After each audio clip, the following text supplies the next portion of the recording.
All right, we are live. We are live. And who is we? We are my dear friend Ibrahim Kazaruni, and I am Rob Prince. Um, how you doing, Ibrahim, this evening? Oh, as the French would say, comme ci, comme ça. Oh man, I wish it was better than that. Okay. Uh, I had a good day. Mostly I'm doing exercises, going to physical therapy, and fighting Japanese beetles in our What, at garden. home Oh, or in in the the garden. garden? Oh, it's literal. It's in the Japanese. At least their beetles have invaded, so we have to deal with them. Invaded your garden? Oh, yes, they're quite pernicious. Anyhow, dear friends, you know, originally what we had planned for this interview or this session was to finish up what was really the third part of a three-part series on the war in background, if you like, to the war in Iran. And well, we prepared for it. And then yesterday we were talking to each other, as we do frequently, and we were both really impressed with two meetings that have taken place in recent days, one in Jeddah, Saudi Arabia, and the other in Tehran, Iran. The Saudi meeting, Joe Biden was there for that, along with uh, the Saudi leadership, and I believe some of the leaders from the Gulf countries, and I think Israel. Uh, and then the meeting in Tehran was attended by Vladimir Putin, Russia's president, and it included the president of Turkey, Recep Erdogan, and also the president of Iran, Raisi. Uh, so these two meetings were of such importance in terms of what's happening in the world that we decided to change the program. We will shortly do this third segment of our Iran series. But tonight we want to talk about what we'll call it. We'll call it a tale of two cities, kind of like the Dickens, the title of his famous novel. Except the two cities this time are not Paris and London, but Jeddah, Saudi Arabia, and Tehran, Iran. So, having said that, let's get right into this. Ibrahim, I am not at all certain that most Americans are even aware that immediately after Biden had traveled to the Middle East, that the Russian President Vladimir Putin spent a day in Iran. Can you briefly compare and contrast the purpose of both of these visits? Yes. First of all, good evening to our listeners and our viewers. It's a pleasure to be here, Rob. As you pointed out earlier, these two meetings, despite the pomp and ceremony for the Biden's visit, uh, really it was more hype than anything. It did not achieve anything. And the other meeting, the Iranian meeting or Tehran meeting, which brought together Putin, Erdogan, as well as Raisi, the Iranian president, it was, one could put it as a counter meeting to the Jeddah meeting. Clearly state that United States is not able to do anything. Even the modest or lower than modest expectation that Biden had for going into Saudi Arabia and organizing the meeting, first Israel and West Bank, and then Saudi Arabia, they really did. He did not wasn't able to achieve it. And the report from the Middle East, clearly, as I mean, not here, Middle East, from the Israeli newspaper, Middle Eastern newspaper, as well as US newspapers. I have four reports. One Washington Post, inside Biden's Middle East visit from someone on the trip. And after assessing and analyzing what was the expectation of the report, the conclusion was that it was a flop. Another one from, I believe it's political, that one of their representative was on the plane and with Biden. Again, reputation didn't interest secured question mark uh, whether Biden was able to achieve anything. Al Jazeera clearly stated uh, five takeaways from President Biden's first trip to the Middle East, but the five that they listed over there are very minor, superficial issues. They don't say much about the goal that Biden was saying before he went to Middle East, that this is what he's going to be achieved. The worst was from the Israeli newspaper, if I can find it, Israel Today, how Biden ensured his trip to the Middle East would fail. Wow. So take it from the horse's mouth, from Washington horses, from the Israeli horses, from the Arab horses. They seem to concur, Rob, that the trip was a failure. Why? Because if you look at what Biden was hoping to get, so-called in his earlier message to the Democrat, that he was going to go in to Middle East and talk about human rights and everything else, that he's not going to compromise human rights. But as soon as he opened his mouth to remind bin Salman about the human rights and Khashoggi, immediately his mouth was shut, reminding United States that with a history such as Bagram and Abu Ghraib, you are not in a position to criticize anybody else. And that was the end of his so-called human rights speech, or at least pontification. That's gone. As far as his achieving anything in Israeli-Palestinian issue, hardly anything. The Israelis were hoping for two things, major things, that United States is going to work with the Israelis to be tougher on the Iranians, that Biden literally shut the idea down, that diplomacy is the better approach rather than anything else. So the tale of the two cities, the Jeddah tale is a failure. Now let's go to the other side, literally across the Persian Gulf to Tehran. There could not have been more successful short-term visit than the meeting that these three people had. First of all, as far as the relationship between Iran and Russia, it consolidated itself. Iran managed to get $40 billion investment into its gas industry. And in return, Iran is purchasing over 200 or 250, if not $300 billion, and some people say more, $1 billion of technology transfer, engineering, and you name it, plane, military, and so on. As far as, and one thing else that became clear in the meeting of Putin with Ayatollah Khamenei reminded Putin that your job in Syria is not complete yet. So finish it, which boasted Putin's ego as the one peacemaker in the region, etc., etc. The other part of this is the Erdogan, Putin, Raisi, Iranian kind of dynamic. Although Erdogan was not swayed completely away from his own antagonistic position vis-a-vis Syria, but yet he made certain concessions. I'm sure later on when we discuss this, you will be able to shed more light as far as the relation, because Erdogan's position within this meeting is unique.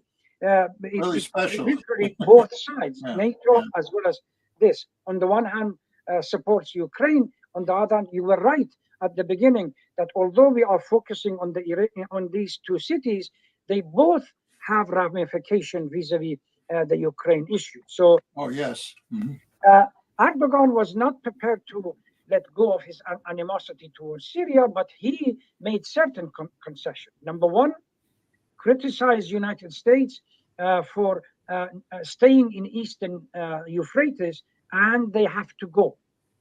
that's where the U.S. is occupying harvesting Syrian land. wheat and oil Yes, that should stealing the go into oil Syria. and Yes, burning the wheat, stealing it etc. essentially. Yeah, But there is another concession that Erdogan had to make, but whether that would translate anything on paper, it was the notion of the sovereignty of Syria to be absolute, and that ultimately the Syrian government and the Syrian army has to take full control over its territory, which so far Erdogan has refused to at least acknowledge.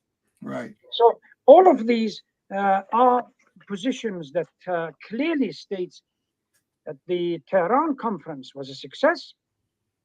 Jeddah conference was a failure because it wasn't able to achieve any of its goals. Mhm. No Arab NATO came to exist. The Saudis were not increasing the oil, and the anti-Iranian coalition, the Saudis helping Washington, wasn't forthcoming, etc., etc. You want to add something, Rob? Yeah, a couple of points. First, a general point. As you describe these meetings, Ibrahim, I think it's not an exaggeration to see that what we're seeing is that U.S. influence in the Middle East is waning.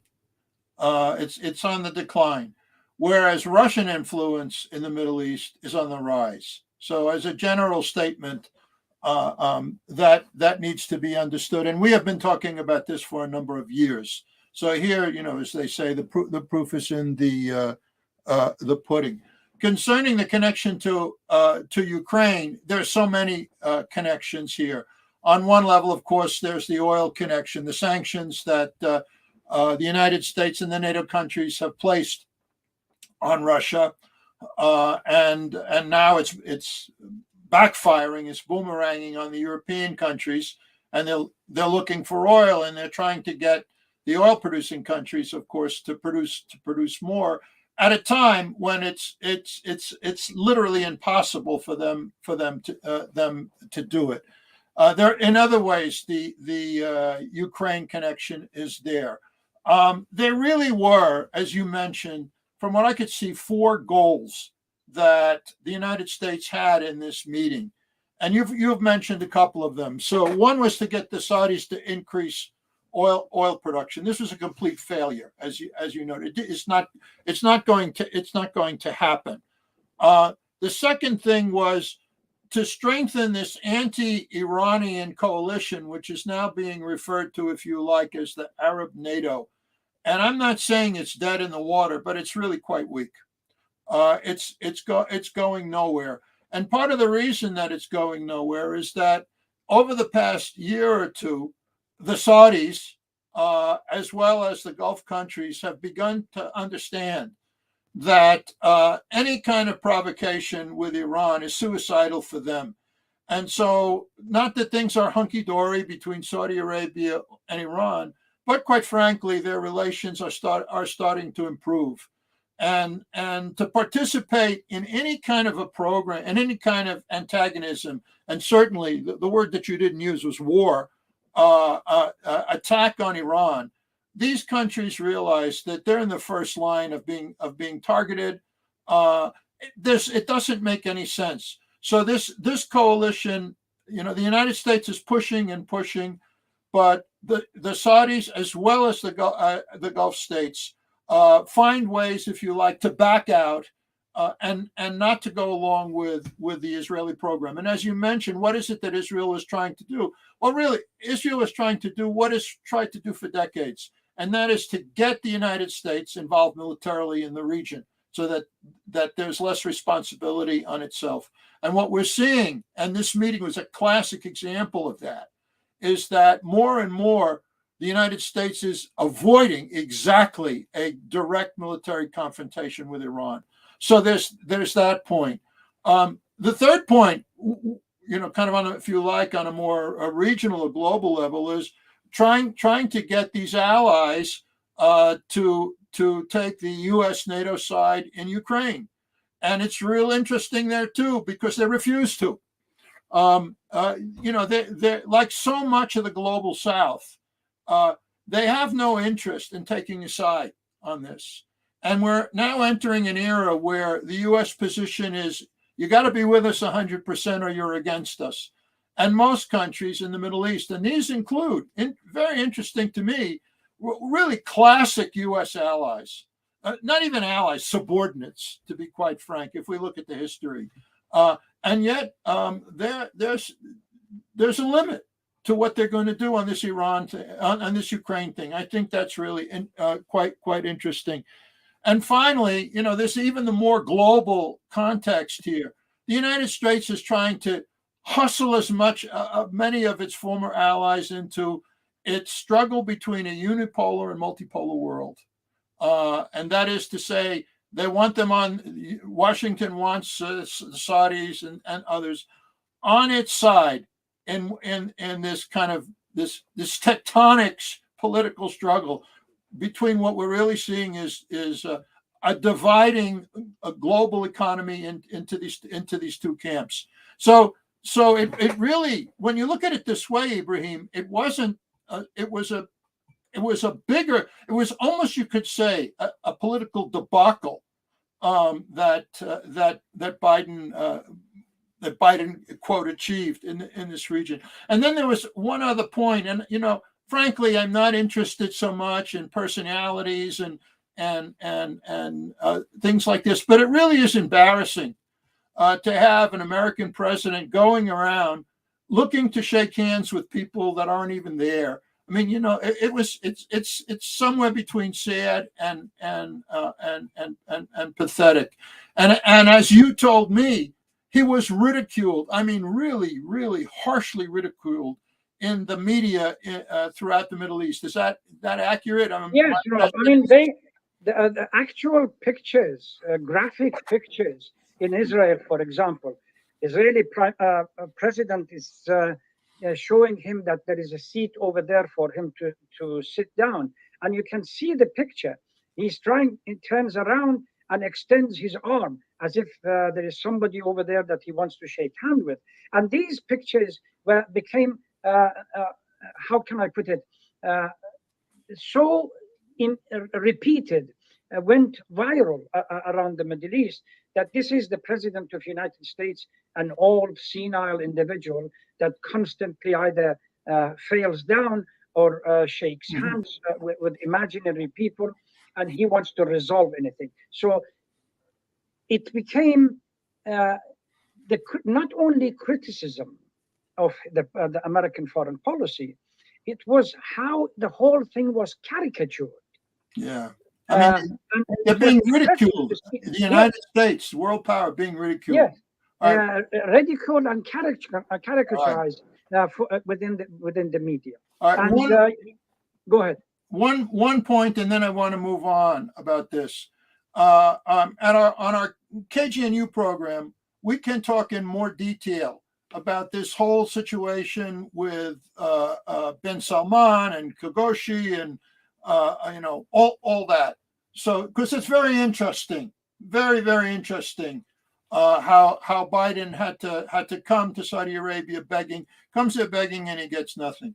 All right, there's something else about all the particularly the Jeddah meeting. Well, the Jeddah meeting and Biden's trip to Israel that I'd like to explore a little bit. In the meeting in Israel, Israel had been counting on the United States for greater support on a variety of issues. We talked about some, the strengthening the anti-Iranian coalition, but also taming Lebanon on the Mediterranean natural gas issue. How did the meetings? Could you go into some more detail about what Israel hoped to get out of Biden's visit, both to Israel and to Jeddah, and what they actually got out of the meeting? Well, it's strange, Rob. If you look at the article from Israel Today, which is written by Caroline Glick, the title is "How Biden Ensured His Trip to the Middle East Would Fail." She actually makes explicit reference to both of these points. That we were expecting, and there were a number of other reporters, TV reporters, Channel 13 and others, the reporters, that we were expecting Biden to come to Israel and see our point of view. Our point of view, two major issues stood up for the Israelis. Number one, Iran, and they would get, as you earlier indicated, some kind of military support or firm support from United States that if it's necessary, they would attack Iran militarily, and whether it's a joint venture between Israelis and US or others, or by US by itself, but they didn't get it. Immediately, Biden literally threw the idea out that diplomacy is the best solution, and simply shut down the idea. The second issue was Lebanon. 4 or 5 months ago, suddenly, or a couple of months ago, the Israelis began by a move which nobody anticipated would have such a drastic consequence for them on an image building. They sent a drilling ship towards an area close to the Lebanese border, which is disputed between Lebanon and the Israelis regarding the gas reserve in it. Yeah.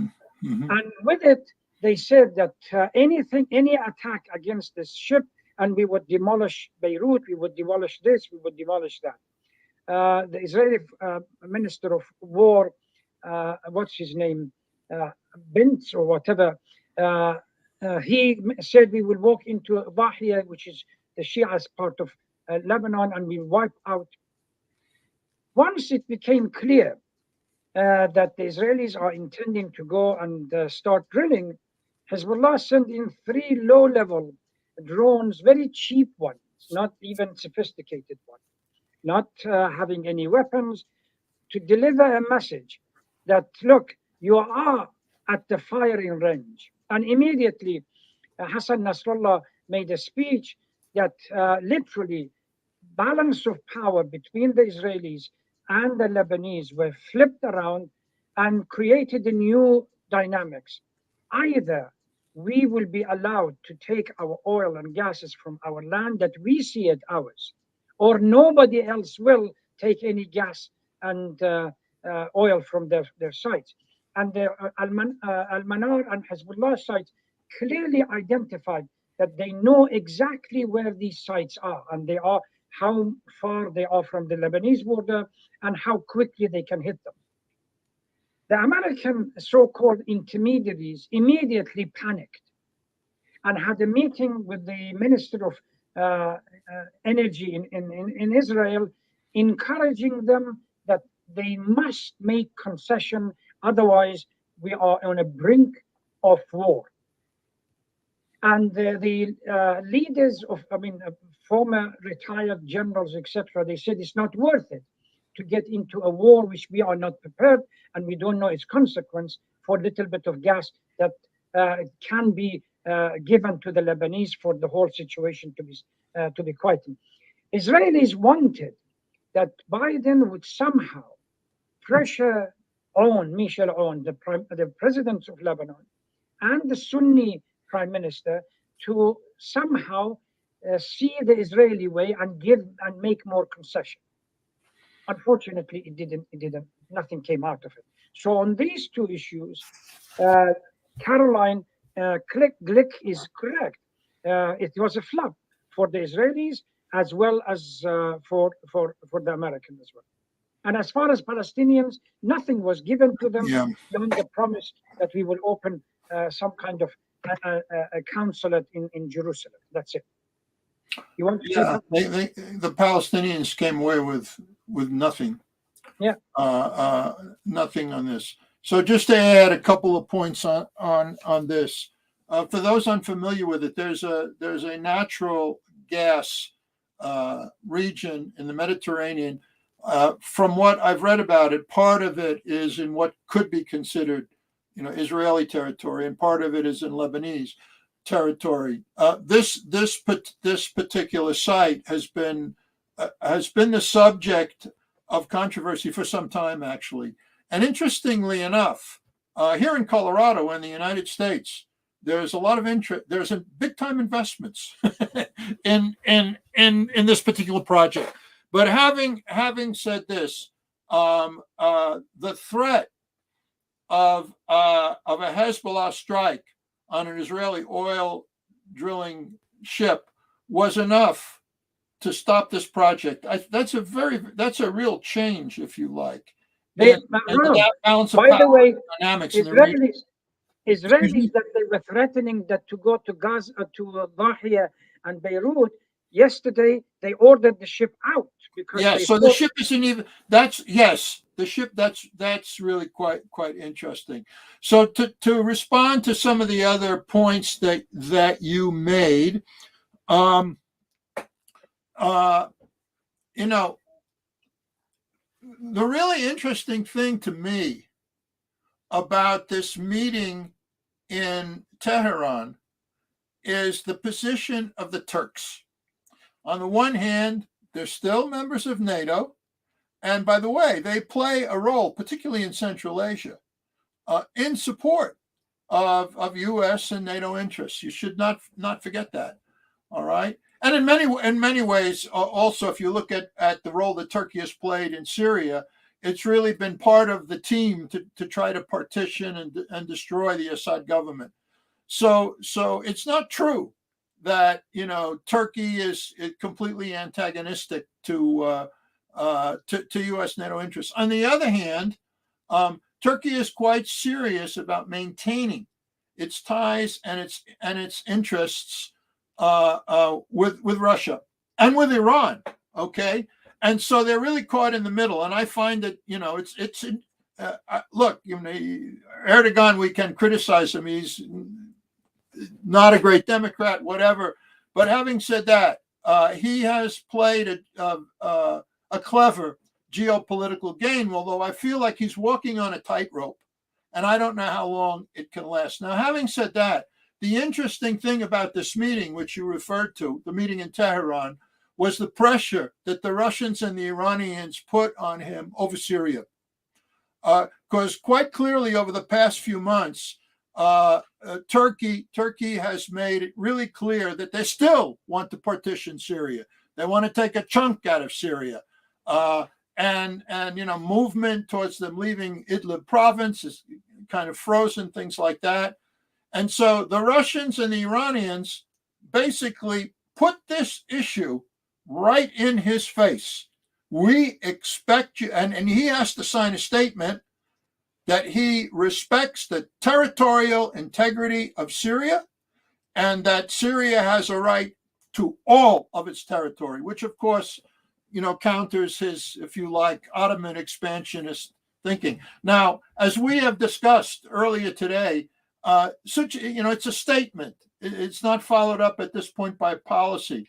But I find it interesting that Erdogan wants to maintain this relationship with Russia and Iran to such a point that he's willing to swallow his pride and to agree, at least, again, as they say, in principle, to such a statement. It's not a small thing.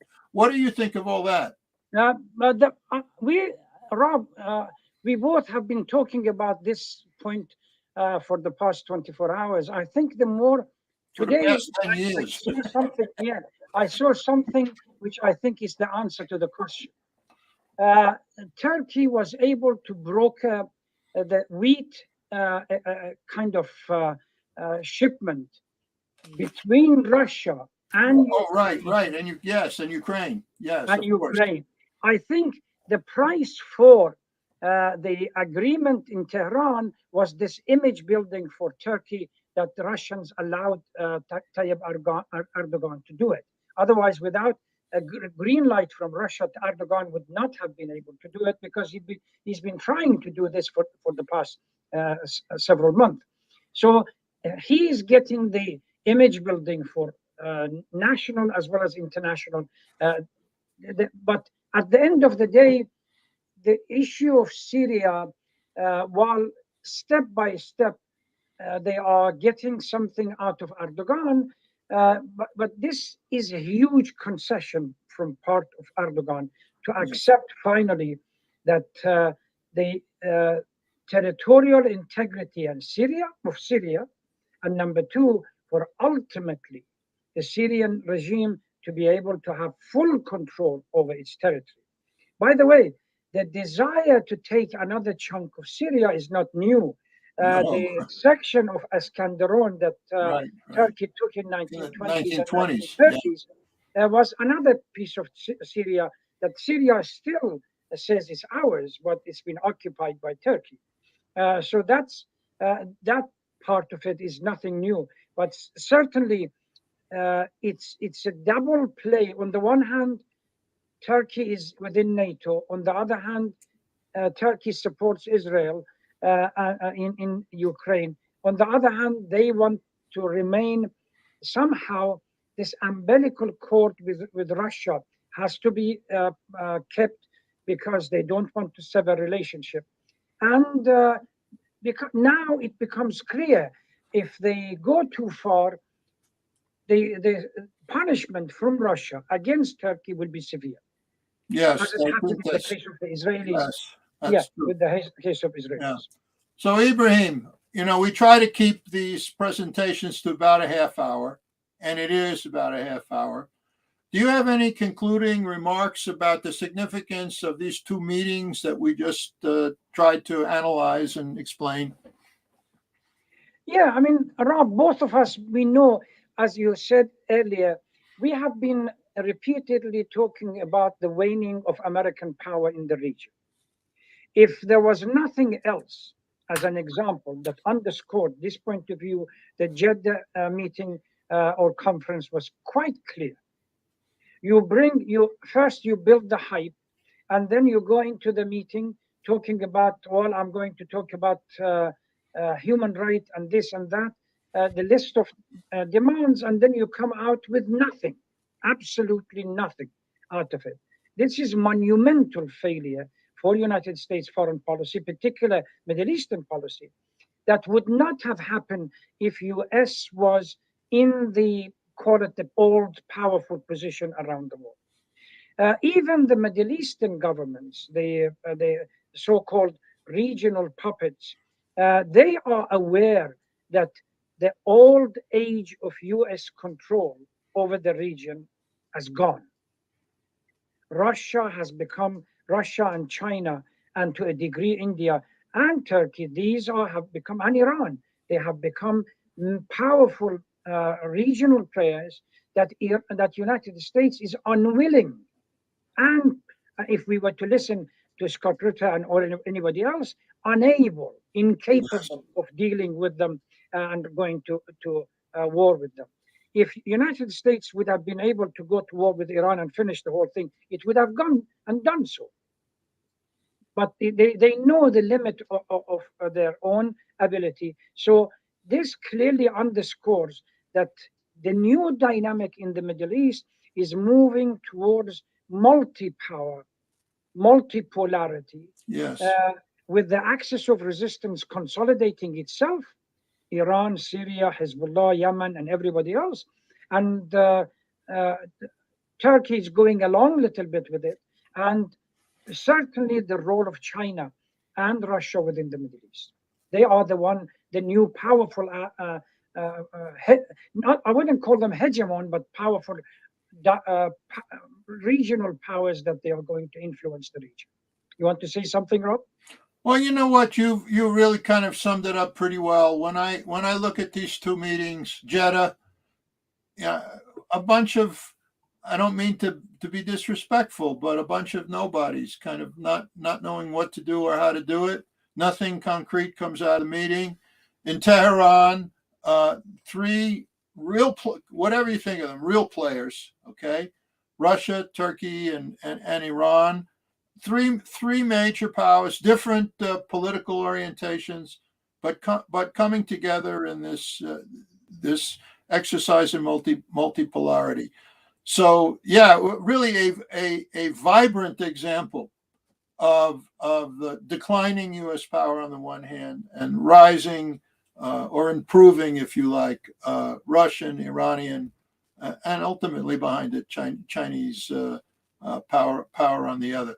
So we're going to talk more about these things on our KGNU program, and we haven't set a date for it, but we've actually prepared our last session on the Ukraine crisis.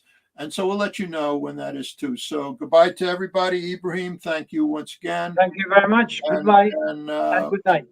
and good night. Take care, Thank everybody. you. Okay.